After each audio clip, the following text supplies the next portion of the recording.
Lorsque la brume se déchire sur les vallées de la Roya et de la Bévéra, dans le massif du Mercantour, on n'est pas seulement saisi par la beauté des paysages, luxuriants au sud, plus minéraux vers le nord. On est surtout surpris par le contraste entre la modestie des villages, accrochés aux flancs abrupts des montagnes, et les clochers flamboyants qui dardent fièrement leurs bulbes vers le ciel. Ces clochers aux tuiles multicolores et vernissées désignent aux promeneurs comme aux fidèles autant d'églises et de chapelles construites au XVIIe et XVIIIe siècle, ou simplement mises au goût d'alors. Toutes déclinent une palette exubérante de couleurs, de décors et d'effets théâtraux qui caractérisent ce qu'on appelle l'art baroque.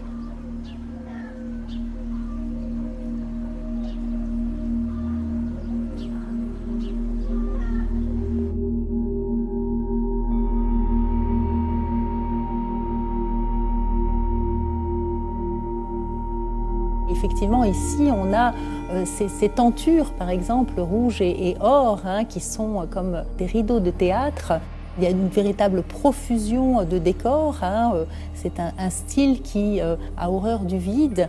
On emplit complètement l'espace donc de ce mur du chevet avec un grand tableau central qui représente une annonciation qui est entouré de colonnes torses qui attirent notre regard vers le haut et qui est ici entouré de guirlandes, de feuillages.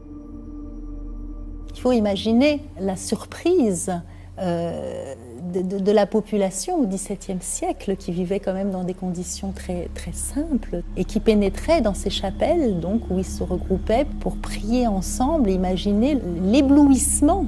Et on cherche avec le baroque à toucher tous les sens pour persuader les fidèles de revenir vers l'Église catholique romaine.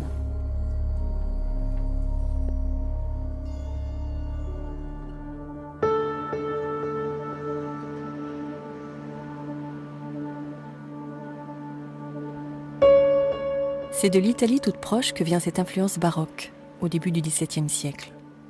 Les deux vallées de la Roya et de la Bévéra appartiennent au royaume du Piémont. Ce n'est qu'en 1860 qu'elles seront rattachées à la France, à l'exception de deux communes, Tende et La Brigue, qui ne deviendront françaises qu'en 1947.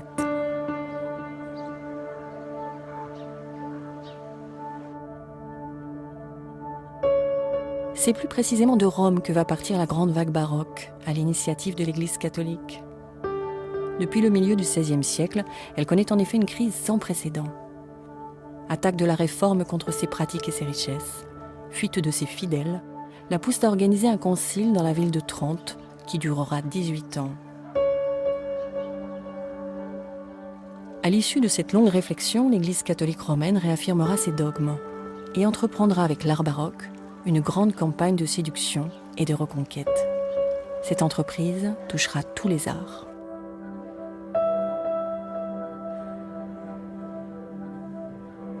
Cet art baroque va chercher en effet à persuader.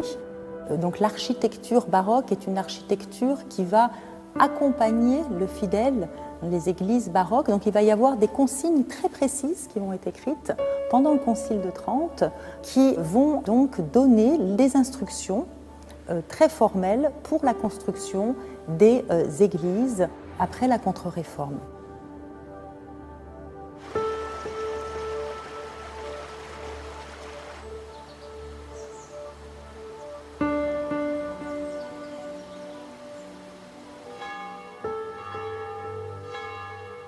Ces consignes portent sur l'emplacement déjà de l'église baroque qui va en priorité et si possible se situer dans un site dominant au cœur de la cité avec ensuite donc toute une architecture et un aménagement intérieur qui va donc permettre aux fidèles un cheminement du profane vers le sacré, en passant par le sacré pour accéder, le but étant d'accéder au divin. Les directives sont moins strictes concernant l'ornementation. Mais il va y avoir donc un vocabulaire qui est empreint de l'Antiquité. On est dans la continuité de la Renaissance, on va retourner vers les canons vraiment de l'architecture antique, en les mélangeant pour créer un maximum d'effets On va chercher à éblouir, à séduire.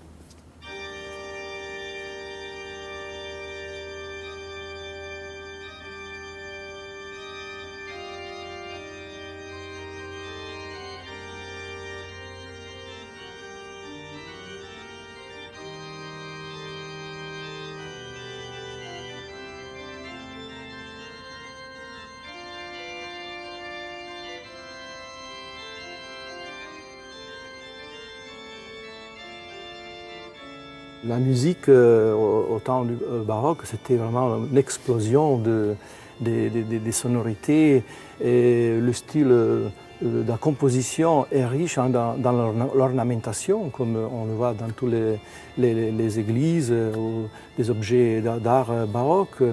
Il y a beaucoup vraiment de la magnificence et c'est vraiment les termes qui représentent le baroque.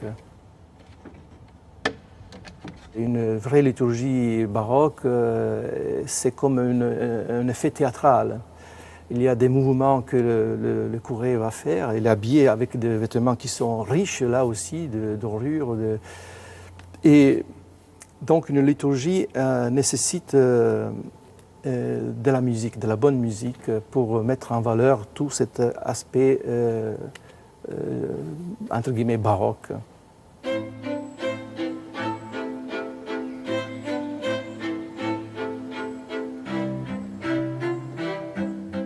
Il n'y a pas d'art baroque sans richesse. Si la profusion d'oliviers témoigne de la bienveillance de Dame Nature pour ces deux vallées, elle dit aussi leur prospérité. Une prospérité qui remonte au Moyen-Âge, lorsque leur situation privilégiée entre mer et Piémont leur valait d'être sillonnée par de nombreuses routes commerciales, qu'on appelait alors routes du sel. Ces routes n'étaient en réalité que des chemins muletiers, tracés sur les hauteurs des vallées à force d'être parcourus par les hommes et les bêtes. En hauteur, parfois même sur les crêtes, elles se devaient d'être sûres autant que de desservir le plus grand nombre de villages. La plupart ont aujourd'hui disparu.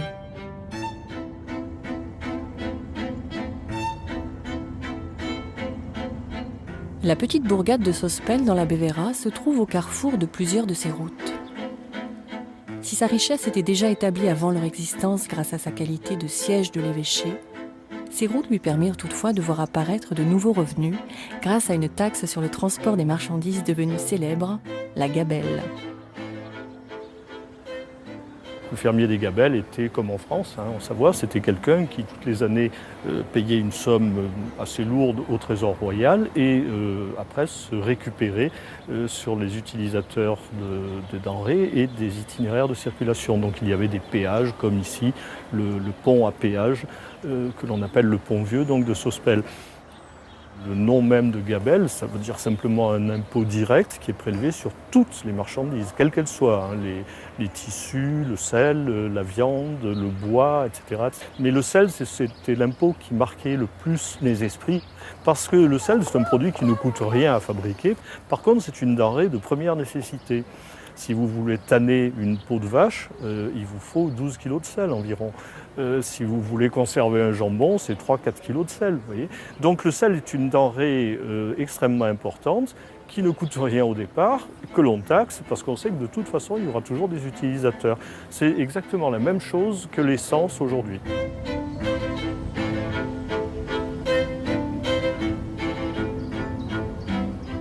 À la fin du XVIe siècle, le comté de Tende est rattaché à la maison de Savoie.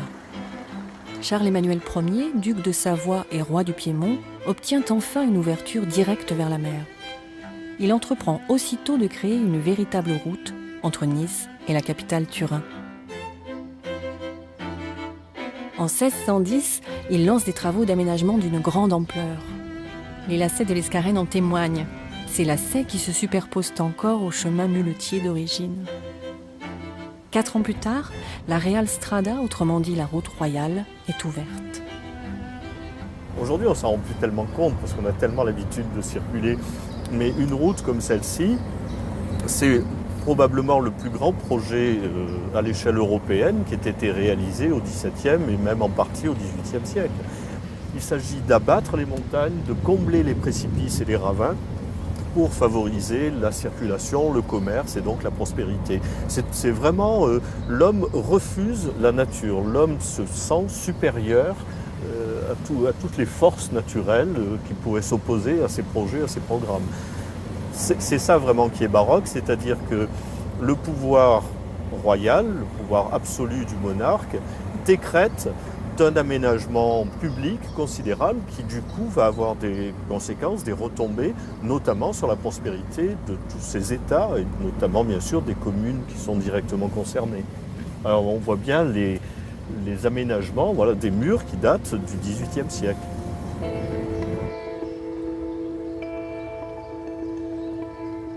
Grâce à la route royale, les vallées de la Roya et de la Bevera vont connaître un âge d'or au XVIIe et XVIIIe siècle.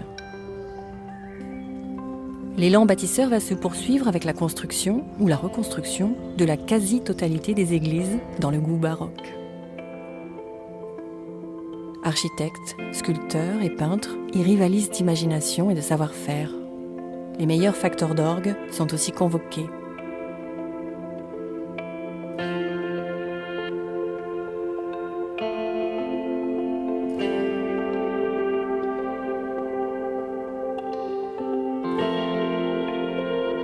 La plupart des villes et des villages se dotent aussi de magnifiques chapelles, à l'initiative des pénitents, ces confréries de laïcs qui perpétuent une tradition d'entraide.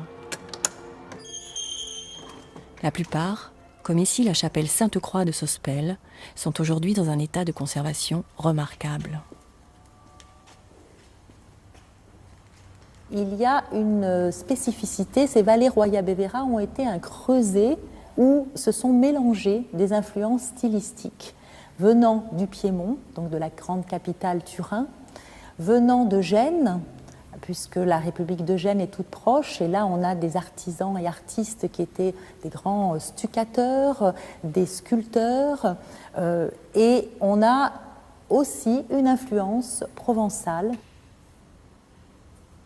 Ces différents styles sont très bien représentés ici dans la chapelle Sainte-Croix des Pénitents Bleus, avec un chœur où on trouve des gypseries de stuc qui sont donc œuvres d'artisans ligures, et puis un décor peint en trompe-l'œil de goût piémontais. Sur le mur de revers de façade, on a une étonnante balustrade avec des tentures rouges peintes en trompe-l'œil. Un décor vraiment qui apparaît comme profane, hein, et on est surpris dans une chapelle de pénitents de trouver ce décor, et là on est vraiment dans ce goût de la théâtralité. Hein. À travers ça, il y a l'idée de montrer que tout ici-bas n'est qu'illusion, et un des maîtres mots de cet art baroque est memento moris, cette pensée, rappelez-vous que vous êtes mortel, et l'Église catholique donc va tout faire pour persuader et convaincre qu'elle seule peut mener le fidèle à son salut.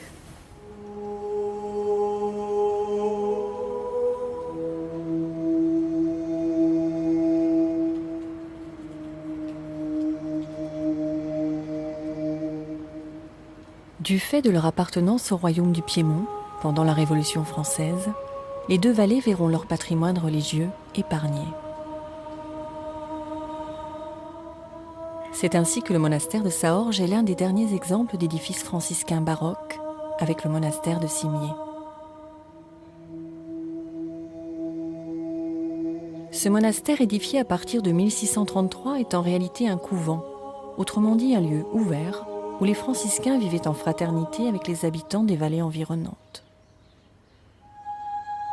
Son plan, extrêmement simple, est caractéristique des édifices franciscains piémontais ou ligures de la même époque.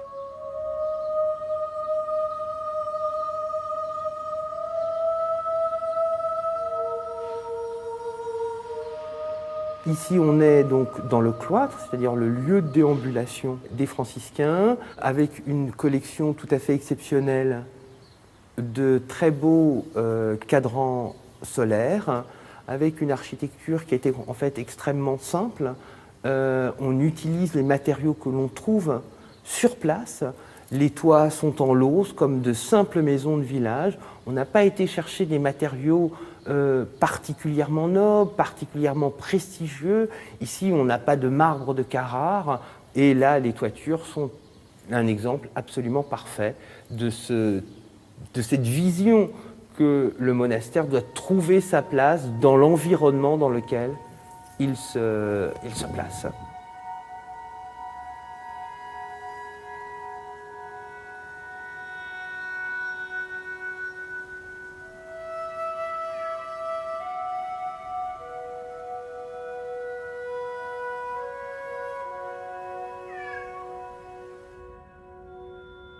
Une vingtaine de moines franciscains vivaient ici en autarcie et dans la plus grande simplicité. L'exubérance du baroque dut s'accommoder des principes de cet ordre mendiant. Les retables et le mobilier de l'église Notre-Dame des Miracles, en simple bois ciré, témoignent de ce compromis. On est là dans une vision qui est une vision simple du baroque. Ce n'est pas une vision rurale. On pourrait s'imaginer qu'il y a une vision rurale et une vision urbaine, une vision riche, une vision pauvre. Non, là, on est plus dans une vision mystique de ce que peut être l'art baroque. Ici, on est dans un baroque qui est un baroque plutôt dépouillé. On a les dorures, on a les volutes, on a les colonnes, on a les anges, mais tout ça dans la modestie franciscaine qui donne cette ambiance vraiment très particulière à Notre-Dame des Miracles. Pour la seule année 1776, on sait que plus de 55 000 mulets chargés de marchandises ont emprunté la route royale. Une nouvelle halte a même été créée en place de l'actuel village de Fontan. Une halte salutaire où l'on pouvait éventuellement changer d'attelage avant d'attaquer la traversée des gorges et l'ascension éprouvante vers le col de Tende. À Tende même, le trafic était si dense qu'il fallait instaurer un sens unique de circulation pour éviter les encombrements. Sous le col de Tende, le percement d'un tunnel va être entrepris pour éviter aux bêtes et aux hommes les rigueurs climatiques du col. Mais les difficultés techniques vont entraver ce projet et il faudra attendre 1882 pour que le génie civil italien ouvre enfin à la circulation un long tunnel, le même que les véhicules empruntent encore aujourd'hui.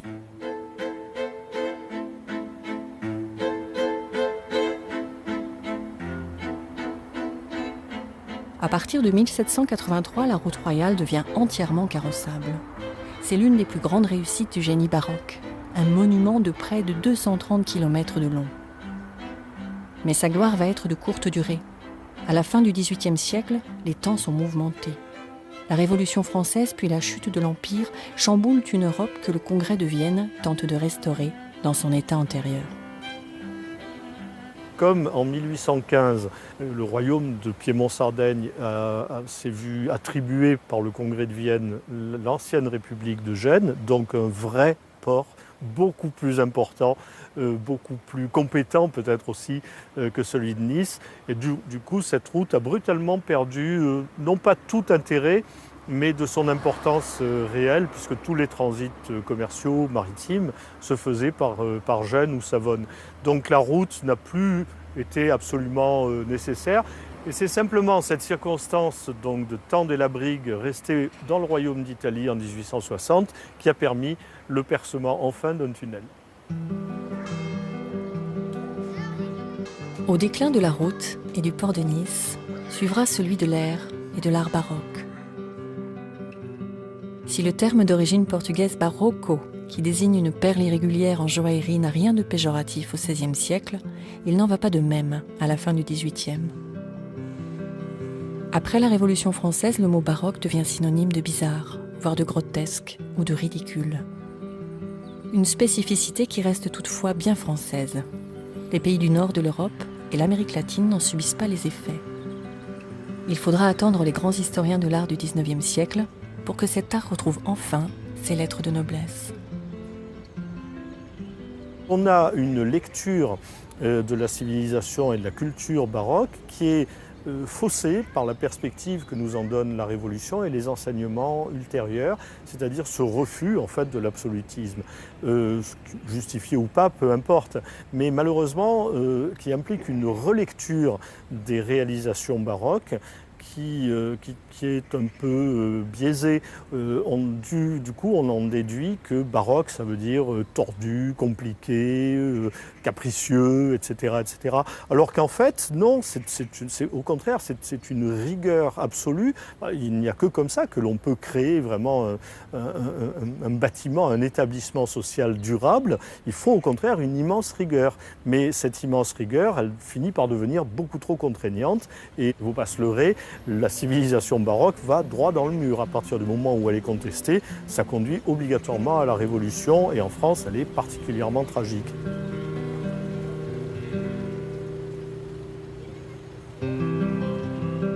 On aura compris que le baroque est plus qu'un art. Bien au-delà de son origine religieuse, c'est un projet grandiose d'aménagement du territoire et d'urbanisme. La place Garibaldi à Nice, qui marque le terme de la route royale, en témoigne.